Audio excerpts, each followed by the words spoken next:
Yaqinqi kunlardan beri Xitoyning atalmish virusni nolga tushirish bahonasi bilan g'o'lji tavalligida yo'lga qo'yilgan nazarband qilish va osh qo'yib qiynash siyosatiga aloqador texmo ko'p ma'lumotlar o'tirg'i chiqmoqda. 40 kundan oshgan bu atalmish karantinda Uyg'urlar kerakli yordam va mulozimatga erishamaganligi uchun ochliq va kasallikka duch keldi. Xitoy ijtimoiy taratqularda tarqalgan bir ovozli uchurda bir ayol kepak yuzidagi yo'ldoshi Xalmurat Umarjonning o'lib ketganligini aytgan. U so'zida yo'ldoshining o'limga kadrlarning sabab bo'lganligini, ularning qasddan telefonni olmay o'zini qochirganligini aytgan. Shuning bilan birga har qaysi davlatlardagi Uyg'urlar Xitoy elchixonalari va munosabatlik tashkilot va parlamentlarning oldida Xitoyga qarshi namoyishlarni davomlashtirmoqda. Bu haqda bayonot e'lon qilgan Sharq Turkiston madaniyat va uchur markazining raisi Abdujil Qarqash apandi Xitoyning karantina nomida dunyoning ko'zi oldida irqiy qirg'inchilik qilayotganligini yana bir qatim ta'kidladi.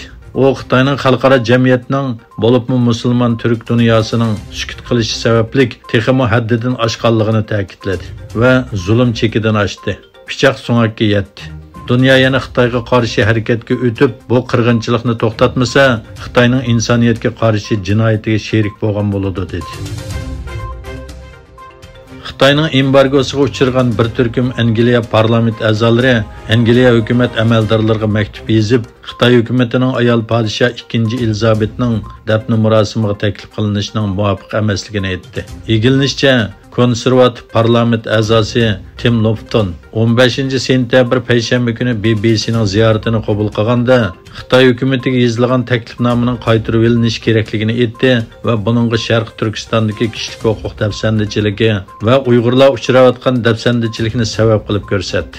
Beijing bultur Angliyaning 7 parlament a'zosiga embargo yurgizgandan keyin Xitoyning Angliyada turishlik bosh elchisi Angliya parlamentidan cheklangan edi.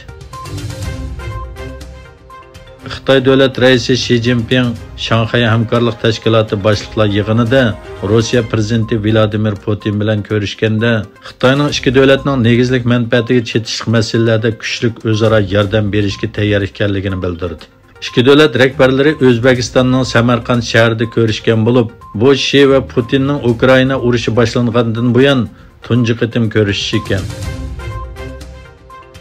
Reuters agentligining 12 sentyabrdagi xabarda bildirishicha, Biden hukumati kelar oyda Amerika korxonalarining Xitoyga sun'iy aqlli iqtidorli o'zak va o'zak yasash uskunalarini eksport qilishga qo'ygan cheklamasini texmo kengaytirishni planlagan.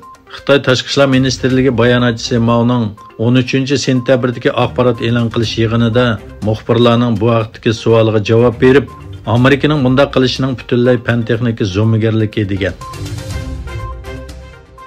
Shanxay hamkorlik tashkiloti davlat boshliqlarining 22-navbatlik yig'iniga qatnashish uchun O'zbekistonga borgan Turkiya prezidenti Recep Tayyip Erdo'g'an Xitoy davlat raisi Xi Jinping bilan ko'rishdi.